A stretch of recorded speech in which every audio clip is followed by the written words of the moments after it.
함께 말씀 보시겠습니다. 예레미야 27장 12절에서 22절까지 말씀입니다. 예레미야 27장 12절에서 22절까지 말씀입니다.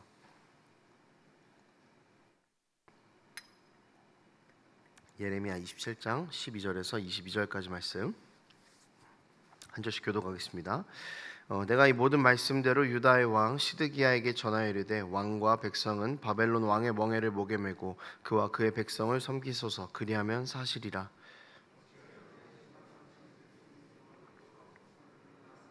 아니하는 나라에 대하여 하신 말씀과 같이 칼과 기근과 전염병에 죽으려 하나이까.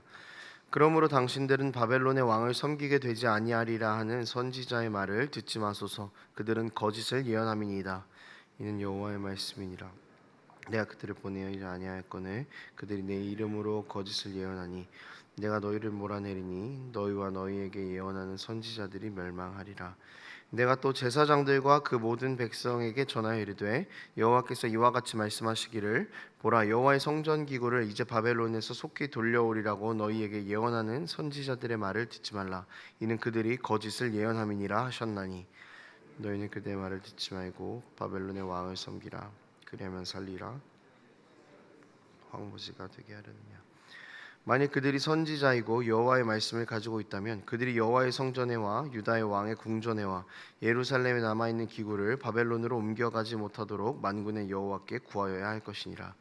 만군의 여호와께서 기둥들과 큰 대야와 받침들과 성에 남아있는 기구들에 대하여 이같이 말씀하시나니 이것은 바벨론 왕 느부갓네살이 유다 왕 여호야김의 아들 여고니아와 유다와 예루살렘 모든 귀인을 예루살렘에서 바벨론으로 사로잡아 옮길 때에 가져가지 아니하였던 것이라. 유다의 왕의 궁전과 예루살렘에 남아 있는 그 기구에 대하여 함께 있습니다. 그것들이 바벨론으로 옮겨지고 내가 이것을 돌보는 날까지 거기에 있을 것이니라. 그 후에 내가 그것을 올려와 이곳에 그것들을 되돌려 두리라. 여호와의 말씀이니라. 예레미야를 큐티를 시작하는데요. 26장부터 저희가 시작을 했습니다. 근데 이 26장을 이해할 때 사실 1장에서 24장의 내용 자체를 좀 이해를 한 상태에서 26장 이후의 내용들을 이해를 해야 합니다.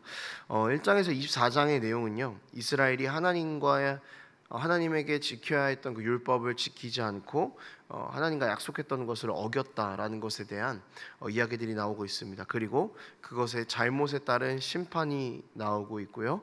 또 동시에 심판 이후에 하나님께서 다시 이스라엘을 세우실 것이다라는 그 회복의 약속이 등장을 합니다. 이게 1장부터 24장까지의 간단한 요약이거든요. 그리고 25장부터는 심판의 내용이 구체적으로 등장합니다. 이게 바벨론을 주체로 한 심판이 이야기가 되는데요. 하나님께서는 예레미야에게 이스라엘이 바벨론에게 멸망하고 70년 동안 바벨론 포로로 있을 것이다 라고 그렇게 예언을 이야기하라고 하십니다. 그래서 25장에 보면은요, 바벨론의 심판을 중심으로 26장부터 예레미야 마지막 내용까지 그렇게 전개가 됩니다. 그 이스라엘과 바벨론과의 관계 안에서 내용이 전개가 되는 것이죠. 어제 본문도요, 오늘 본문과는 유사하죠. 상당히 같은 주제로 좀 이어져 있습니다. 어제 내용에서 예레미야는 왕에게 바벨론에 대해서 대항하는 것을 포기하고 바벨론에게 복종할 것을 이야기를 했습니다. 만약 바벨론에게 복종하지 않을 시에는 칼과 기근과 전염병으로 백성들이 죽게 될 것이다 라고 그렇게 이야기를 하죠. 근데 이런 상황 가운데 또 거짓 선지자들이 있었던 겁니다. 이들은 바벨론 왕을 섬기지 말자 이제 그렇게 이야기를 했던 거죠. 그러니까 하나님의 뜻은 사실은 바벨론에 의해서 이스라엘이 점령을 당하고 그 가운데에서 또 다시 한번 회개하면서 돌아오는 그런 역사, 이제 그것들이 하나님의 계획이었는데 하나님의 계획과는 다른 이야기들을 하는 거짓 선지자들이 있었던 것입니다. 그리고 오늘 본문에 보면 이 왕이 시드기야 왕인데요. 시드기야는 사실은 이 바벨론의 왕 느부갓네살 왕이 세워둔 왕입니다. 이스라엘에. 그러니까 이스라엘은 이미 바벨론의 침공을 당한 상태였죠. 그래서 이 성경 구절 안에 보면은 이 얘기가 좀 2번 정도 반복이 되는데요. 성전 기구들을 빼앗겼다라는 이야기들이 등장합니다. 근데 이것도 다니엘서에 보면은 느부갓네살이 이스라엘의 그 성전의 기구를 자신들의 신전으로 가지고 왔다라는 그 이야기가 또 기록되어 있어요. 그러니까 이미 물은 엎질러졌고 바벨론에 의한 침략은 이미 시작이 된 것이죠. 그러니까 소망이 없는 상태고 심판이 이미 시작된 상태인데 거짓 선지자들은 뺏긴 성전의 기구들이 곧 돌아오게 될 거다라고 그렇게 이야기를 하고 있습니다. 그러니까 지금 유다의 왕은요, 전혀 상반된 두 소리를 듣고 있는 거예요. 바벨론을 섬겨야 된다? 아니다, 우리는 괜찮다.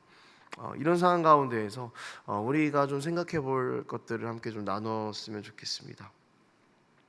왜 왕은요 예레미야의 이야기를 듣지 않았을까라는 것입니다. 어제 본문에 잠깐 이야기를 했을 때, 그러니까 반 바벨론 동맹을 계속해서 그 시드기야 왕이 유지하고 있었거든요. 그런데 하나님의 선지자가 와서 이야기를 계속하고 있는데도 왜 도대체 그 말에 순종하지 않고 계속해서 반 바벨론 동맹을 유지했을까? 바로 이 부분이 오늘 좀 우리가 생각해 볼 부분인 것 같습니다. 시드기야 시대의 이스라엘은요 완전히 타락한 상태였습니다. 이 내용들은 1장에서 24장 사이에 나오는 내용들인데요. 시드기야 시절의 그 이스라엘은 성전에서는 제사를 드렸습니다. 그러니까 제사를 드리는 척을 한 거죠. 성전 밖을 나가면은 이방신을 예배했습니다. 그리고 이방신의 풍습을 따라하기도 했죠. 여기서 가장 충격적이었던 풍습은 기억나시겠지만 자기 자녀를 제물로 바치는 그런 이방신들의 일들을 이스라엘 안에서 이미 행해지고 있었다는 것이죠. 그리고 이스라엘의 지도자들에 대한 탄원도 계속해서 나오는데요. 그러니까 지도자들이 타락해서 이 사회 안에도 불의한 일들이 계속되기 시작했습니다. 하나님께서 율법 안에서 계속 강조하시던 고아와 과부 이방인들이 무시당하고 배척당했는데도 지도자들은 이 일에 대해서 눈을 감았습니다. 이스라엘은 그러니까 하나님의 말씀에 순종하지 않았고 율법에도 순종하지 않았던 것이죠. 잘못한 것입니다. 그래서 하나님께서는 바벨론 심판에 대한 이야기를 하시는 겁니다. 그러니까 잘못에 대한 대가, 심판과 책임으로 이제 너희는 벌을 받아야 된다라는 것이죠. 그래서 그 벌의 내용이 바벨론 포로로 잡혀간다라는 내용이었습니다. 그런데요, 이 시드기야는요, 하나님께서 이야기하신 그 책임, 그 벌에 대한 내용과는 전혀 반대되는 이야기를 하고 있는 것입니다. 바벨론을 반대하겠다는 거죠. 그러니까 바벨론에 우리가 그렇게 쉽게 포로로 잡혀가지는 않을 거다. 우리가 바벨론의 왕을 섬기지는 않을 거다라는 이야기를 훨씬 더 귀 기울이고 있다라는 것입니다. 그러니까 단순하게 국가적인 정세 안에서 포로가 되냐, 우리가 나라를 지키기 위해서 맞서 싸우냐, 굴복해서는 안 된다, 그냥 이런 문제가 아니라 시드기야는요 죄에 대한 책임으로 주어진 바벨론에 의한 심판을 무시하는 거죠. 그러니까 회피하는 것입니다. 조금 더 자세하게 이야기해 보자면 이거죠. 이스라엘의 죄에 대한 책임을 지지 않겠다는 것입니다. 바벨론에 대해서 대항하겠다는 것은 그런 이야기인 거예요. 그러니까 하나님의 말씀대로 살지 못했고 그에 따른 심판으로 바벨론에게 정복당할 것을 이야기하셨습니다. 그러니까 죄에 대한 책임을 너희가 져라라는 이야기를 하신 건데 하나님 저는 그런 책임은 지고 싶지 않습니다라고 지금 정면으로 반박을 하고 있다는 것입니다. 하나님의 백성이 이방 나라에 고개를 숙인다라는 것, 이스라엘 백성들의 입장에서는 매우 자존심이 상하는 일일 것입니다. 이미 하나님을 섬기는 성전에 있는 기구들이 다른 신을 섬기는 성전 안에 보관이 되고 얼마나 자존심 상하겠습니까? 힘든 일입니다. 그런데요, 중요한 건 숙여야 되는 것이죠. 죄의 결과이고 죄의 책임을 져야 하는 것이 바벨론을 섬겨야 하는 것이 맞다면 그것을 하나님이 말씀하셨다면 이것을 겸허하게 받아들일 수 있는 순종이 필요하다는 것입니다. 그러니까 죄에 대한 책임을 지지 않겠다라는 것은요, 여러분, 죄를 보지 않겠다는 것입니다. 내가 죄인이라는 그 사실을 인정하지 않겠다라는 사실입니다. 내가 지은 죄에 직면하지 않겠다라는 것이죠. 여러분, 우리가 지은 이 죄들에 대해서요 좀 솔직하게 직면할 필요가 있습니다. 솔직하게 하나님 앞에 가서 회개할 필요가 있습니다. 내가 죄인이다라는 것을 인정하는 것 참 힘든 일입니다. 물론 우리 앉아있는 모두가 하나님 저는 죄인입니다, 그래서 저는 십자가로 인해서 구원받았습니다라고 인정하고 이 자리에 앉아있는 것이지만 우리가 하는 수많은 회개 기도 앞에서 주님 저는 죄인입니다, 저는 정말 주님 앞에 연약한 존재입니다를 고백해내는 것이 어렵다라는 것이죠. 그리고 그에 따른 책임이 또 우리에게 매우 무겁게 느껴질 때가 있습니다. 하지만 여러분, 우리는 직면해야 합니다. 죄 앞에 엎드려져서 죄 앞에서 회개하며 하나님 저의 연약함을 돌봐주십시오라고 그렇게 기도할 수 있어야 된다는 것이죠. 그러면은요 우리는 그 죄에 대한 책임에서 새로운 길을 발견하게 되는 것입니다. 우리가 이 죄를 죄 앞에 직면하기 어려운 이유 중에 하나는 뭐냐면 형벌이 너무 가혹하게 느껴지지 않을까라는 그런 생각이 있는 거예요. 아마 시드기야도 그런 생각이 있었을 겁니다. 다른 나라에 가서 포로로 생활해야 된다니요. 내 백성이 바벨론 포로로 가야 된다니까 너무 잔혹하고 힘든 일인데 21절, 22절 말씀에는 이렇게 이야기하고 있어요. 제가 읽어드릴게요.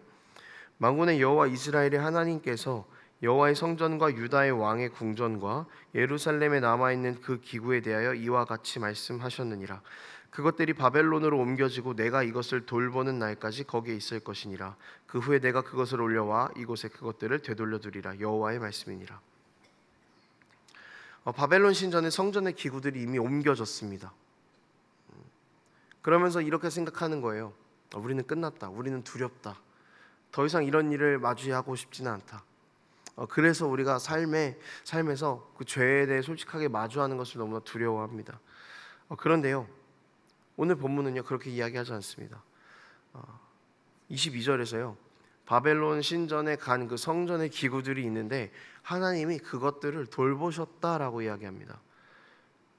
죄를 직면하고 엎드린 자에게 주어지는 하나님의 심판의 시간은요 우리는 망했구나, 죄를 인정하는 게 너무 괴롭구나, 이런 문제가 아니라요 하나님의 돌보심을 깨닫는 시간이 된다라는 것이죠. 자신의 죄를 인정하는 것이 두려워서 책임을 다하지 않은 자들에게 하나님의 돌보심을 경험할 시간은 없습니다. 하지만 죄인이지만 연약하지만 이 모습 그대로를 가지고 하나님 앞에 솔직하게 나아가는 우리를 하나님은 버리지 않으시고 늘 돌보아 주신다라는 것입니다. 역설적이죠. 하나님께로 가면 죄인인 나, 이렇게 연약한 나를 사랑하시는 하나님을 경험할 수 있다는 것입니다. 심판이 있을 거라고 생각했던 그 자리에 나는 큰일 났다, 나는 망했다라고 생각되는 그 자리로 들어가는 게 너무 힘들었는데 막상 들어가 보면 그 자리에서 하나님의 돌보심을 우리가 경험할 수 있게 된다는 것이죠.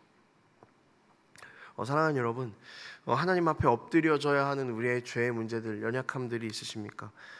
때로는 그 연약함을 인정하고 싶지 않고 직면하고 싶지 않아서 우리는 회피할 때가 있을 것입니다. 하지만 이 마음을 가지고요 우리가 그대로 하나님 앞에 엎드려져 나갈 수 있었으면 좋겠어요. 의외성을 우리가 발견할 수 있게 될 것입니다.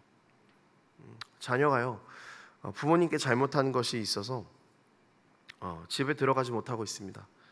집에 들어가면은 당연히 나는 혼날 거야 라고 그렇게 생각하죠. 그런데 막상 집에 들어가면은요 부모님은 자녀들을 늘 안아주시지 않습니까? 오늘 본문에서 우리가 누릴 수 있는 하나님의 사랑이 이런 것 같습니다.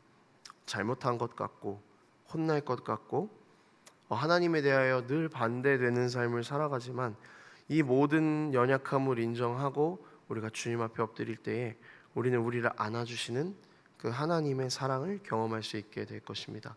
여러분, 이 사랑을 늘 경험하는 우리가 되기를 소망합니다. 그걸 경험하기 위해서는 우리 연약함을 가지고 주님 앞에 엎드릴 수 있는 용기와 순종이 필요합니다. 말씀 정리하겠습니다. 여러분, 우리가요 우리 연약함을 인정하고 그 앞에 직면할 때 우리는 그 자리에서 우리를 안아주시는 하나님을 만나게 됩니다. 우리 죄인됨에도 불구하고 우리를 사랑하시는 하나님의 사랑을 우리가 분명하게 경험할 수 있게 됩니다. 그러니까요 우리가 두려워하지 말고 우리의 연약함을 그대로 가지고 하나님 앞에 나아갈 수 있는 그런 용기와 순종의 결단이 있었으면 좋겠습니다. 혼나기도 하겠죠. 잘못했는데 어떻게 안 혼나겠습니까? 때로는 하나님께 책망받기도 하겠죠. 하지만 그 모든 과정들이 우리를 온전한 하나님의 백성으로 지어가시려는 하나님의 계획임을 기억했으면 좋겠습니다. 하나님의 심판의 목적은 우리를 망하게 하시는 것이 아니라 우리를 온전하게 만드시는 데 있습니다. 여러분, 그러니 우리 주님 앞으로 갈 수 있었으면 좋겠습니다. 우리 죄의 문제를 내어놓고 슬퍼하는 우리의 모든 삶을 주님께서는 기쁨으로 바꾸어 주실 것입니다. 기도하겠습니다.